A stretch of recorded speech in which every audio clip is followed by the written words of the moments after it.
Vamos lá, falar um pouquinho de sequestro e arresto, né? A gente sabe que tem previsão específica no CPPM, tá? De sequestro e arresto. Artigo 199. Estão sujeitos ao sequestro os bens adquiridos com os proventos da infração penal, quando desta haja resultado, de qualquer modo, lesão a patrimônio sob administração militar, ainda que já tenham sido transferidos a terceiros por qualquer forma de alimentação ou por abandono ou renúncia. Tivemos um caso aqui, é um caso famoso, gritante, né?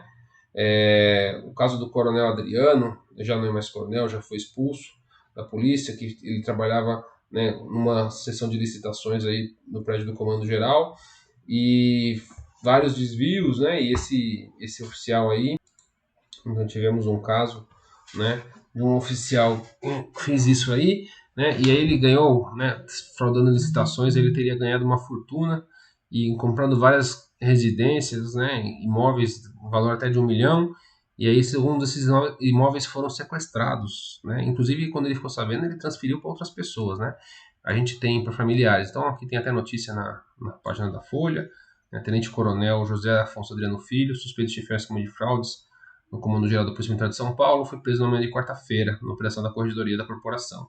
Tá? Então, tem essa matéria aqui também, eu vou deixar para vocês, depois para darem uma olhada. Então, exemplos de bens que foram sequestrados aí. Tá? Medida assecuratória. O Código de Processo Penal Militar, nos artigos 199 e seguintes, trata do sequestro como medida assecuratória destinada a garantir que não haja dissipação de determinados bens do acusado, obtidos com os proventos de uma infração penal militar, quando desta haja resultado, de qualquer modo, lesão a patrimônio sob administração militar, ainda que já tenham sido transferidos a terceiros por qualquer forma de alienação, ou por abandono ou renúncia, podendo recair sobre bens móveis ou imóveis, tá? Então aí é o comentário do professor doutor Cícero Robson Coimbra Neves. Tem que ter lesão ao patrimônio, então tem que comprovar uma lesão ao patrimônio da administração militar, tá? Isso é importante. Sentença condenatória, destino dos bens. Então, transitou em julgado a sentença condenatória, a autoridade judiciária militar de ofício, requerimento do MP, vai determinar a avaliação e venda dos bens no leilão público, né? O que não se destinar a esse fim será restituído a quem direito. Então, de repente, passou do valor que ele teria que pagar, ou dos proveitos que ele teve com aquele valor, tudo retorna aí para a pessoa que tinha esses objetos aí, principalmente, né, tudo que foi sequestrado aí, tá bom? O que sobrar, ele se devolve à pessoa. Sequestro sobre bens adquiridos com os proventos do crime. Não é demais se repetir que não se deve confundir o instrumento do crime, né, instrumenta celeris, com o seu produto, producta celeris. O primeiro, o objeto empregado na prática do delito, como a arma utilizada no homicídio, a chave falsa usada para furtar o automóvel ou o avião empregado no transporte da droga. Já o produto do crime é a coisa obtida direta ou indiretamente com a prática da infração penal, como a droga fabricada, produzida ou preparada ou a casa comprada com dinheiro do narcotráfico, especialmente esse último exemplo aqui, tá? Então, o sequestro, né, ele vai recair sobre, né, o produto do crime, tá? O que ele teve de benefícios por conta disso. Dificuldades, a gente, tirando os casos óbvios, que o valor, né, o policial compra uma casa de 1 milhão e ele recebe o salário dele, normal da polícia, ele não tem nenhum outro bico comprovado, né, outra atividade dessa corporação, uma empresa tal, né, é bem claro que o que ele tem ali é fora, né. Geralmente o cara vai tentar provar que a esposa trabalha, não sei o quê, mas muitas vezes acontece óbvio, né. Mas de forma geral é difícil separar o que ele comprou com os proventos do crime, com o que ele comprou com salário mensal, com dinheiro legal, né? Não é raro não raro ele mistura todas essas verbas que ele tem, o dinheiro dele com o investimento em ação, com empresa, com imóvel, com aluguel, né, que ele recebe de uma casinha, não sei o que lá, e aí como que você vai dizer o que é produto, né, do crime, o que é produto, né, do trabalho legal dele, ou ainda que seja irregular, um bico de segurança, por exemplo, mas não é ilegal, né, é irregular só, né, então é difícil a gente provar exatamente qual que é o produto, né, quando ele mistura essas contas todas aí, tá bom? Requisito para o sequestro. Para a decretação do sequestro é necessária a existência de indícios veementes de proveniência ilícita dos bens. Essa é a questão, né, que complica um pouco. A gente tem que demonstrar por A mais B que aqueles bens são ilícitos, tá bom? São provenientes do ilícito, tá? pode ser solicitado pelo encarregado. Então, o próprio artigo 201 fala que a autoridade judiciária militar, de ofício ou requerimento do Ministério Público, poderá ordenar o sequestro em qualquer fase do processo e antes da denúncia, se solicitar com fundado motivo, o encarregado do inquérito. Então, o próprio encarregado do inquérito pode solicitar aí o sequestro, tá bom? Vamos falar um pouquinho sobre o arresto, né? Bens sujeitos a arresto. O arresto de bens do acusado poderá ser decretado pela autoridade judiciária militar para satisfação do dano causado pela infração penal ao patrimônio sob a administração militar. Então, o arresto, assim, ele causou um prejuízo para a administração, a gente vai tirar aquilo dele para pagar o prejuízo que ele causou. Tá? Sem imóveis para evitar o artifício fraudulento que transfira ou grave antes da inscrição e especialização da hipoteca legal. Ser imóveis e representarem valor apreciável, tentar ocultá-los ou deles tentar realizar a tradição que burle a possibilidade de satisfação do dano referida no preâmbulo deste artigo. Então, o sequestro para os benefícios que o investigado teve com a coisa ilícita, o arresto é para cobrir os prejuízos que causou junto à administração. Tá? Na fase do inquérito, o arresto pode ser pedido ainda na fase do inquérito, de acordo com o parágrafo 2º. Preferência. O arresto recairá preferencialmente sobre imóvel e somente se estenderá a bem imóvel se aquele não tiver valor suficiente para assegurar a satisfação do dano. Então, se ele só tem bens móveis que não vão pagar o prejuízo que ele causou, arresta-se aí também os móveis, né? Primeiro os imóveis, depois os bens móveis. Em qualquer caso, o arresto somente será decretado quando houver certeza da infração. Certeza da infração. Ó. Que a infração existe, tá? Não que ele cometeu, mas que a infração existe. E fundada a suspeita de autoria. Eu tenho certeza que a infração aconteceu. E eu tenho boas suspeitas, né, uma fundada suspeita de que foi ele que cometeu. Tá?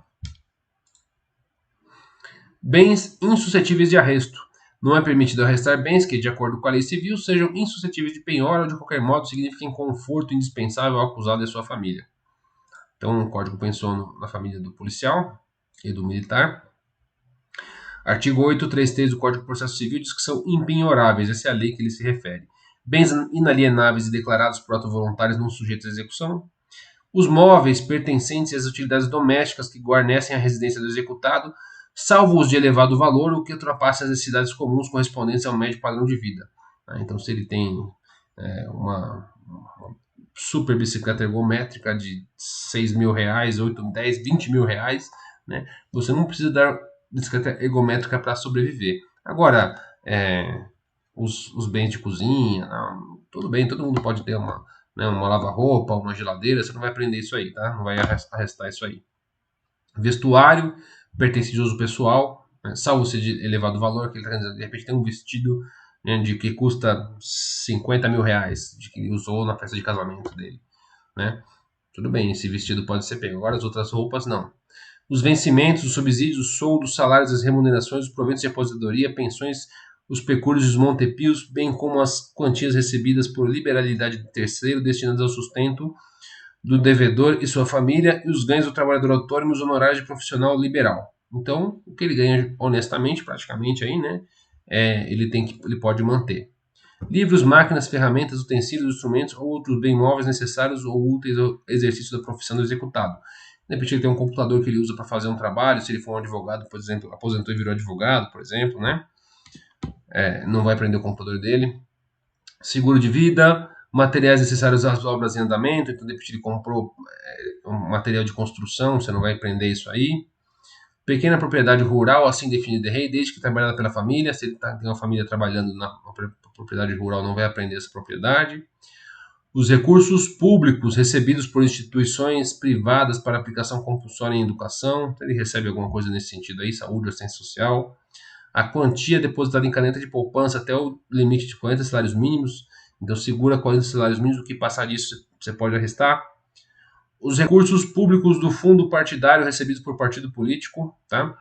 Os créditos oriundos da alienação de unidades imobiliárias sob regime de incorporação imobiliária vinculada à execução da obra, tá? Então isso aí, o que a gente tem de coisas que não podem ser penhoráveis de acordo com lei, e mais a Lei 8.009 de 90. O imóvel residencial próprio do casal ou da entidade familiar é impenhorável. Então, o imóvel dele, onde ele mora, né, não pode ser penhorado e não pode ser arrestado. E não responderá por qualquer tipo de dívida civil, comercial, fiscal, previdenciária, de outra natureza, contraída pelos cônjuges ou pelos pais ou filhos que sejam seus proprietários onde ele residam, salvo nas hipóteses previstas nessa lei. E tem um parágrafo único. A impenhorabilidade compreende imóveis sobre qual se assentam a construção, as plantações, as benfeitorias de qualquer natureza e todos os equipamentos, inclusive de uso profissional, os móveis que guarnecem a casa, desde que quitados. Tá? Mas, contudo, né, não se beneficiará do disposto nesta lei aquele que, sabendo-se insolvente, adquire de má fé imóvel mais valioso para transferir à residência familiar, desfazendo-se ou não da moradia antiga. Então ele vai lá, a minha casa não pode ser transferida, minha casa não pode ser não pode ser arrestada, então eu vou pegar, vou vender tudo, vou comprar um casarão gigantesco para eu segurar esses bens aqui. Aí não, aí ele agiu de má fé, tá bom? Ficou bem comprovado que ele agiu de má fé. E autos apartados, né? Não se beneficiará do disposto ali aquele que... Opa, já falei isso aqui. Falamos de sequestro e arresto, tá bom? Vamos falar só um pouquinho, coisa rápida sobre hipoteca legal, tá bom? Bem sujeitos à hipoteca legal. É uma outra forma de constranger os bens do investigado, mas ele não assim, é engraçado a gente falar de sequestro e arresto e não falar de hipoteca legal, porque eles estão no mesmo patamar ali, mas não é uma coisa que vai caber a nós como encarregado, é bom só ter conhecimento, né? Artigo 206, estão sujeitos à hipoteca legal os bens imóveis do acusado para satisfação do dano causado pela infração penal ao patrimônio sob a administração militar, tá? A hipoteca é uma garantia real aí, né, que confere ao credor direito real sobre bem em regra imóvel, o qual permanece em sua posse e domínio. E é só por requisição do Ministério Público durante o processo, tá? Então falamos de sequestro e arresto e um pouquinho de hipoteca legal, e agora podemos encerrar essa parte aqui e agora falar sobre Estatuto da OAB e investigações criminais militares, tá bom? Vamos lá. Bom intervalo a todos.